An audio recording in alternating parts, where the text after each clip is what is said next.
Bonjour tout le monde, donc aujourd'hui nous allons papoter un petit peu autour de l'épisode 4 de The Acolyte, intitulé Jour. Moi je m'appelle le Cyborgien et si je fais ces vidéos, c'est pour vous faire partager ma passion. Ah oui, petit big up par rapport au titre VF, parce que comme un couillon, quand j'ai vu le titre Jour, moi je pensais à la blague un petit peu foireuse du film Les Visiteurs.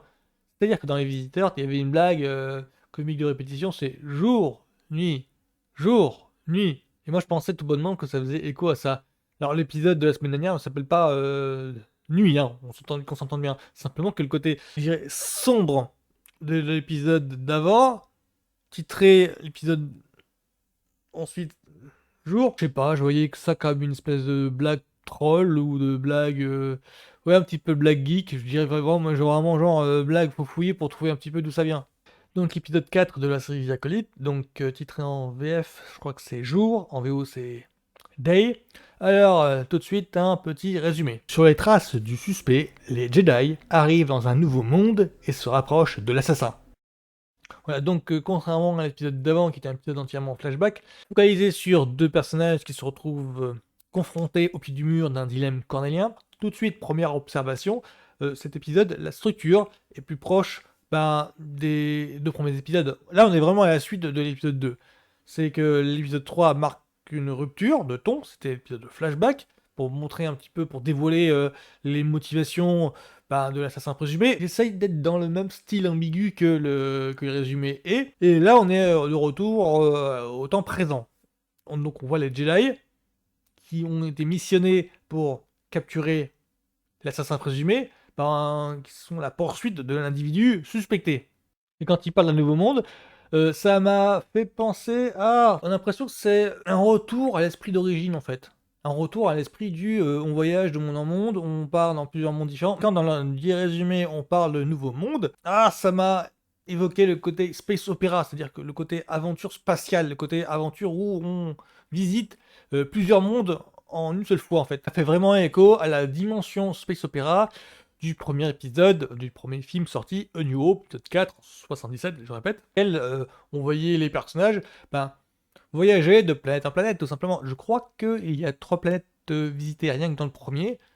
En tout cas, 3 facettes de la saga visitées rien que dans le premier. Là, ça faisait vraiment référence à ça. Oui, parce que là, il y a un côté aventure un petit peu Indiana Jones. Je dirais plutôt Flash Gordon, dans le sens où là, ils sont dans un monde où la végétation domine, où là, il y a des dangers qui se cachent à 4 coins de la forêt, quoi, environnante. Il y a un côté jungle dans cet épisode-ci qui me font penser à Indiana Jones. Alors, j'avais même bien aimé, sans spoiler, il y a une histoire de bébête qui se love autour d'un arbre, et la bébête est super bien faite. Là, il y avait vraiment un côté, je ne savais pas trop si ça faisait partie du décor ou si c'était vivant. Et ensuite, deuxième observation, c'est qu'on commence à voir des nouvelles têtes émerger. Alors moi, je connais aucun acteur, que ce soit clair, donc pour moi, c'est que du nouveau, encore un casting de personnages, bah, pour moi, inédit, jamais vu.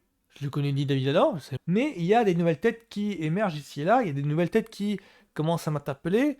Alors, je ne le connaissais pas avant, mais là, ça commence à m'intéresser, dans le sens où, les acteurs font le taf. Les acteurs font du mieux qu'ils peuvent, se débrouillent pas mal, et du coup, ouais, ils se révèlent charismatiques. Je m'attache à eux facilement, là. Alors évidemment, je pense à May parce que le scénario la met sur le devant de la scène. C'est elle, la Jedi, qui est la première suspectée avant que l'histoire finalement connaisse des rebondissements qui finalement, c'est peut-être pas elle, c'est peut-être une autre. Voilà, je dis que ça.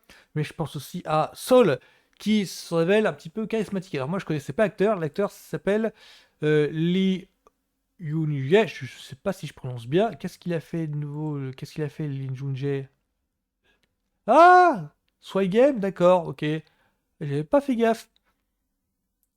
D'accord, ok. J'ai pas fait attention, pourtant j'ai vu Squid Game.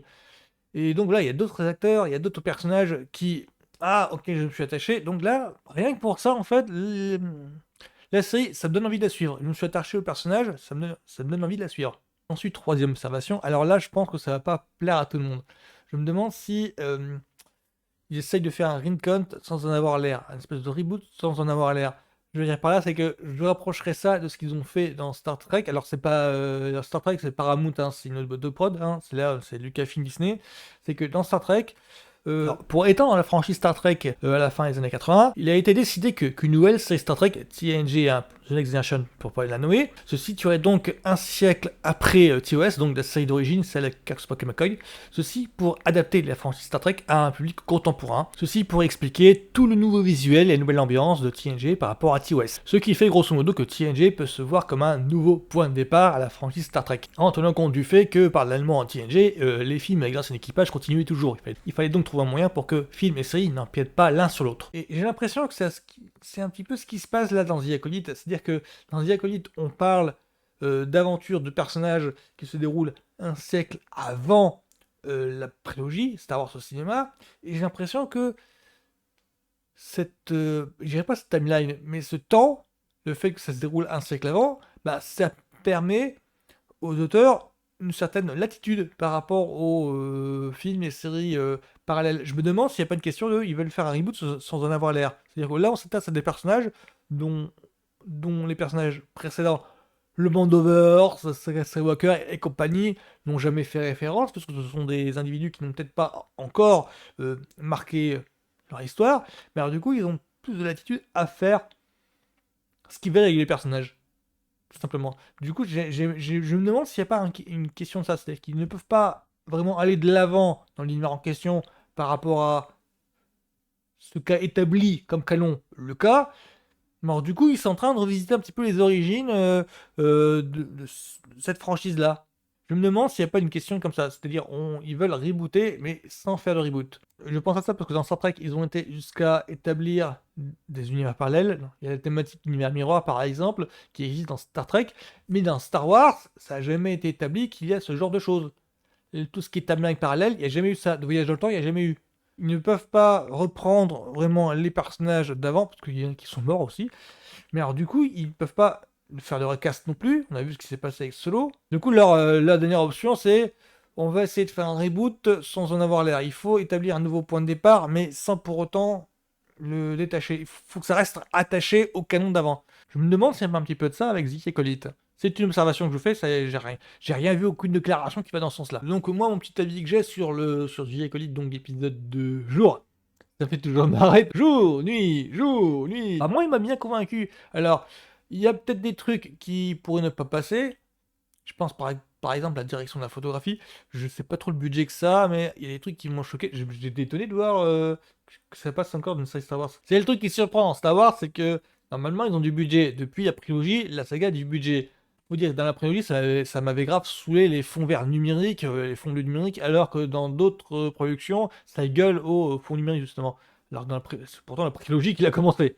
Alors que là, les petits décors en carton-pâte, alors c'est pas méchant ce que je veux dire, alors c'est un petit peu voyant. Je dirais que ça faisait un petit peu série bas de gamme pour le coup. Mais ça allait bien avec l'atmosphère oppressante. Ça allait bien avec tout le, bah, tout le milieu végétal que l'on voit. Ça allait bien, je trouve. Parce qu'il y a des moments, ça m'a fait rappeler le monde perdu, Jurassic Park. Parce que le monde perdu, il me semble que la forêt de l'île de Isla Nublar, c'est bien Isla Nublar.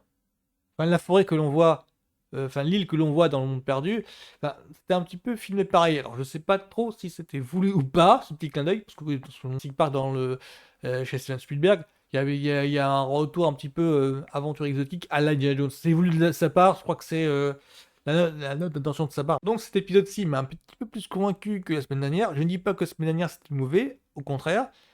Il y a des tas de choses en fait, il y a des tas d'idées intéressantes, il y a des tas de pistes qui sont vachement intéressantes. C'est simplement le ton, c'est simplement ça, c'est simplement le ton du truc. Je trouvais que ça, il y a un truc qui collait pas. Pourtant, le jeu d'actrice était formidable. Pourtant, les personnages étaient vachement intéressants. C'est simplement, je sais pas, l'alchimie n'a pas pris. C'est peut-être moi qui n'étais pas d'humeur, qui était trop fatigué pour le regarder. Il y a peut-être de ça, il y a peut-être de ça. Mais cette semaine, ouais, j'ai bien accroché, c'est un petit peu plus mon kiff là. Le côté aventure exotique dans la jungle, recherche dans la jungle, c'est un peu plus mon kiff là. Ça m'a fait rappeler les Flash Jordan que j'avais vus, enfin, qu'on peut mater sur YouTube, que j'aime bien mettre en React, ça m'a rappelé tout ça. Enfin bref, on est donc au milieu de la QV, ça j'ai déjà 4 épisodes, et je suis... ça arrive à tenir la cadence, et maintenant je suis content. On a appris pas mal de trucs dans les épisodes d'avant. Là, on voit que l'action s'accélère. Il y a quelques trucs qu'on apprend ici là. On revoit lieux qu'on a vu précédemment, on voit que ça se construit, on voit un world building, on voit tout ça, et en même temps, on s'attache au personnage. Pour moi, c'est le principal dans une série. Pour moi, c'est ça le principal. On voit que ça, qu'il y a un but, qu'il y a un objectif, qu'il y a un enjeu. On le comprend. Donc on voit où ça veut nous emmener.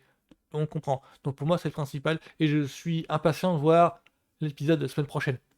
Donc pour moi, être impatient de voir l'épisode de la semaine prochaine, ça veut dire que bah, c'est gagné déjà. Donc voilà, c'est tout ce que j'ai à dire sur The Acolyte. Donc l'épisode s'appelle Jour. Il est dispo en ce moment. Donc bonne journée à tous, à plus.